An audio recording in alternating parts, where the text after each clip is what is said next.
Hello and welcome to Basic Electrical Circuits. As the title says, this course is about circuits.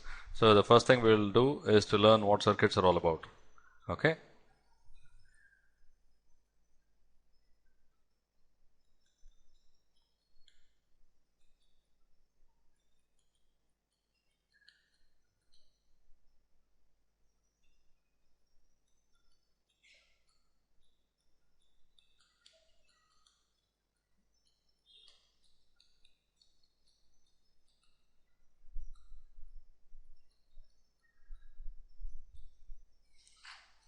I have just put down that electrical circuits are interconnections of electrical components.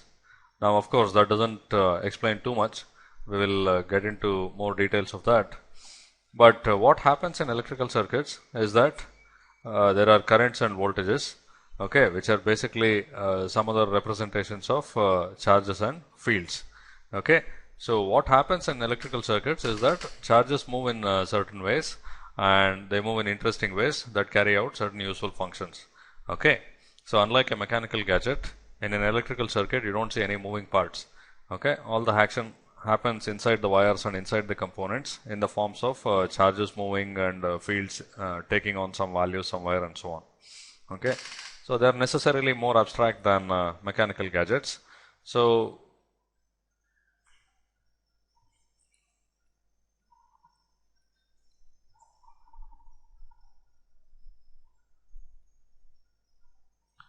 for that reason, we have to learn to deal with abstract quantities such as charge and field and voltage and current and so on. By abstract, I don't mean that they are unreal. What I mean is you cannot see or perceive them directly. Okay. Whereas in a mechanical gadget, you can see the object moving. Okay. Now, all of you will know some basics of electromagnetics. You know that basically the electromagnetic fields are governed by Maxwell's equations. The four equations given to us by Maxwell describe the interrelationships between electric field, magnetic field, and charge distributions. Okay. Now, you also probably have the experience that doing any calculations with charges and fields is immensely complicated. Okay. Now, we certainly cannot afford to do that for a very complex circuit. Okay. So, it turns out that we will not directly deal with charges and fields, but some other equivalent representations which effectively mean charges and fields, but we won't directly deal with charges and fields, but we will deal with currents and voltages, alternative representations of charges and fields. Okay. So what happens in an electrical circuit is that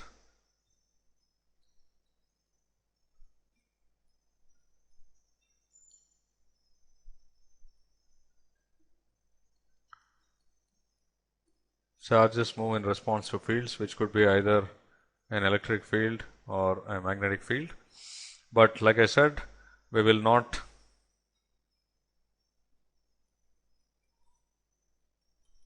directly calculate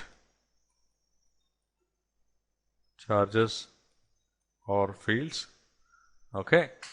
Now, what we will do is deal with currents and voltages,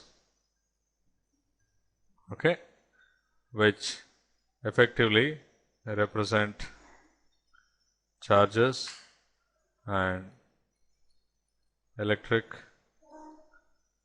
fields in some way. Okay.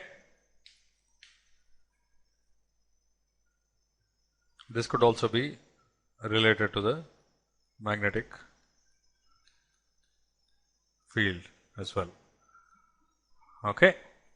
So we'll deal with currents and voltages. Okay. Now, usually what happens is you are given a charge distribution, basically the spatial distribution of charge, and from that you have to calculate the fields elsewhere, and this usually involves a lot of complicated algebra. Okay. Now, it turns out that under certain circumstances, you can ignore the spatial distribution of anything. That is, as we will go further, we will see that we will not worry about a spatial extent of any component. Okay, we will deal with only the terminal characteristics.